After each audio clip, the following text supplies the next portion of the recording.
Just like that, we're in Taiwan Airport already, waiting for our ride.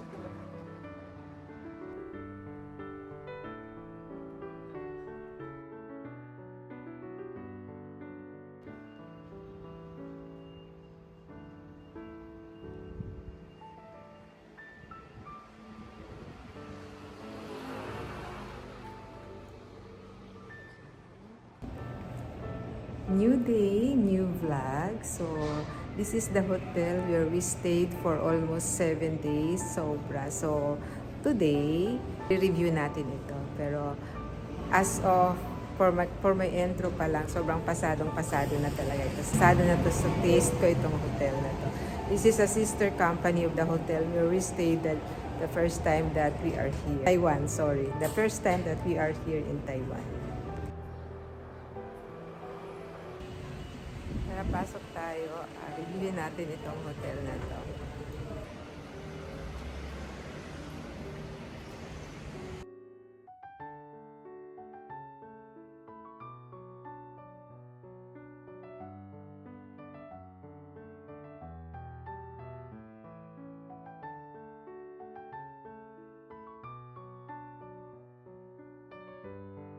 This is the concierge area.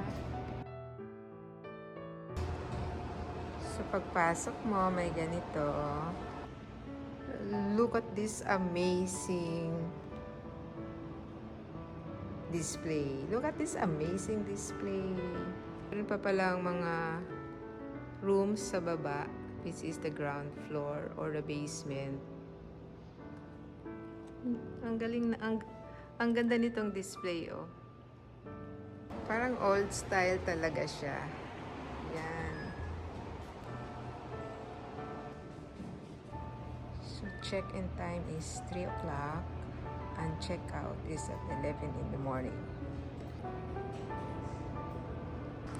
Gandang-ganda ako dito kasi, yeah, look at the display. So, gandang-ganda ako dito because of the old phone na ganito. Parang nasa Europe ba ako? Look. That's the telephone. Diba? It's public phone. This one, the old style. So talagang siguro kinolect talaga nila ng may-ari, no? Or the owner of the hotel. Kinolect talaga nila yan for display. Kung ang mga guest dadating na mas maaga, so pwede nilang i-check-in or iwanan yung gamit dito, then pwede na silang lakwatsa. Or pwede na silang mamasyal. There's a typewriter or that's a camera. The old one. Here, an old refrigerator. Coca-Cola. Can you see that? Diba? Yan, lumang relo naman. And there's a mini library also.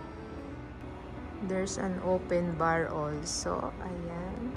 So, the bar opens from 7 up to 11:30. So, ito yung mga books dito.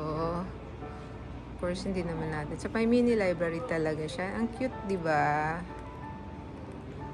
And then, there's a mini sala here. So, ayan. Sobrang ganda lang nitong hotel na ma-appreciate lang siguro kung mahilig ka sa art or ganon, di ba? Ayan, you can stay here in the lobby or I think this is a mini library. Look at this. Ang laki ng lobby. Diba? Pero, parang bahay. Nasa bahay ka lang. Feel at home ka lang. There you go. And there's a free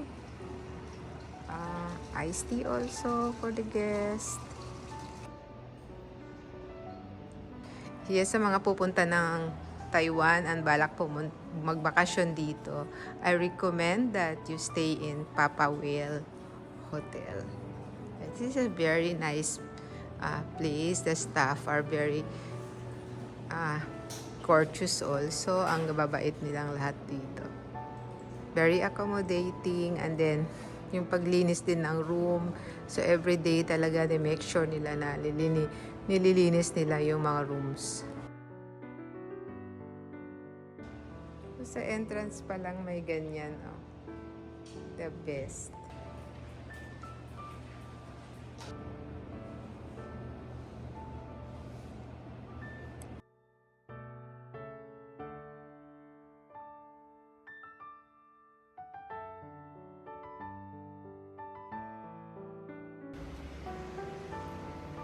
Tour.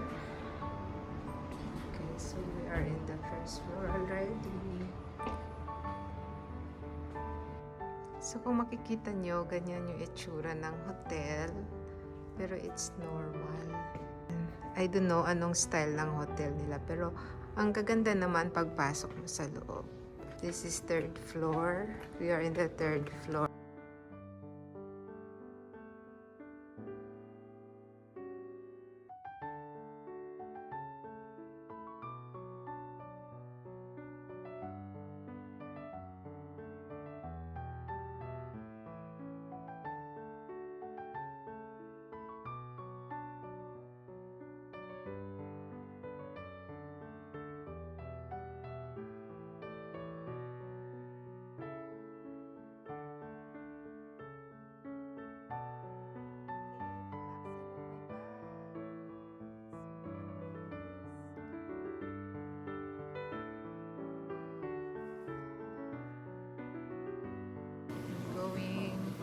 May nagla-laundry.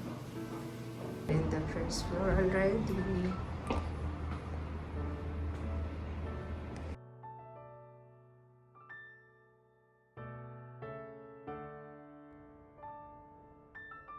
Way to the kitchen or the way to the buffet area.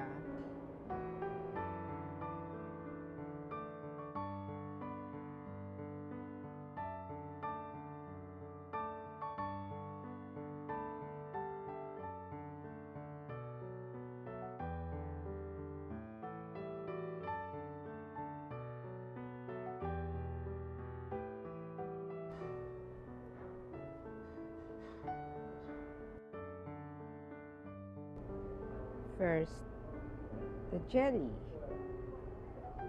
and the fruits. This is the fruits area. And they have sweet potato also, or patatas in our language. And of course, they have siomai every morning.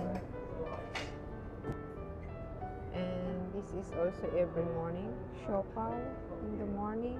Pork buns in the morning, pork buns in the morning, chicken nuggets, we have hot dogs, silk thread roll. My favorite goal is stir-fried veggies. Ayan. Then we have, I don't know what is this, braised tofu. Okay. And chicken.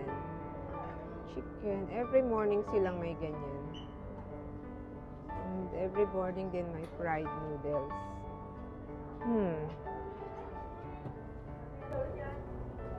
Then corn soup. Then the rice.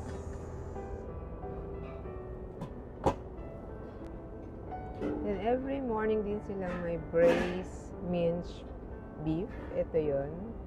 Beef. And then Japanese curry. And they have simple rice congee. Rice congee and boiled egg. Lotus Thai flavors for salad. Ayan. And of course, my favorite nuts. Buti na lang. Buti na lang. My morning is not complete without milk. I like milk. Oolong tea and everything. And we have takao. So the favorite here is the grape juice, Yakult with grape, Ayan. Right there. And they have this also.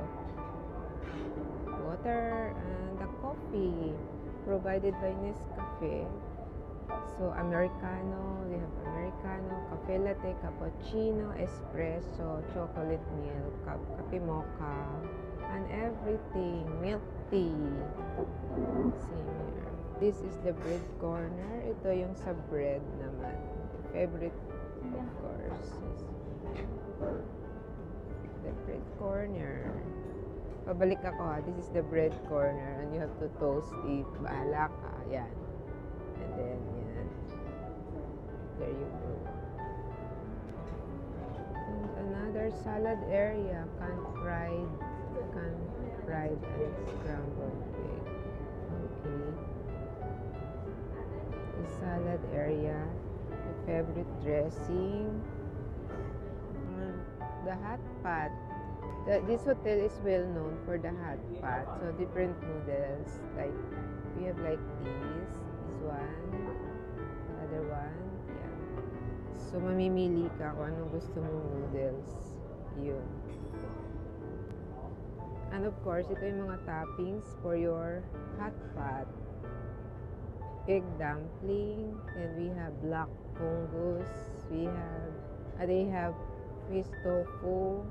Crab steak, pork ball, and pork dumpling, raw egg, and sliced kamu-kamu. And of course, a lot of this tofu skin. And the bed cabbage, their favorite cabbage. And of course, sa table, mayroon ng yung pot. Yung table talaga is meant for hot pot. Ito yung mga pang toppings. There you go. And you have to put hot water. Ayun na nga, and every tables, meron talagang nakalagay na gusto ko tong bean sprout. Ayan, last day na namin today dito sa Papa Whale Hotel and dito sa Taiwan. We stayed here for 7 days and sobrang na-enjoy namin lahat. Pati food, breakfast, buffet, and everything. And of course, thank you sa mga staff ng Papa Whale Hotel. Again, so this is the hotel where we stay. Maraming salamat.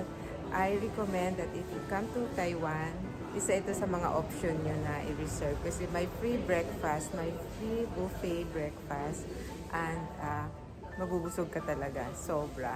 Ayun. Thank you, Papa Whale Hotel, for our meaningful stay here for 7 days. And we love the service, and of course, we love the buffet, breakfast, and everything, and all the services. Thank you very much. See you. Hope to see you soon. Bye. Thank you for supporting my channel again. This is Mel Di Baldovino. Bye, guys.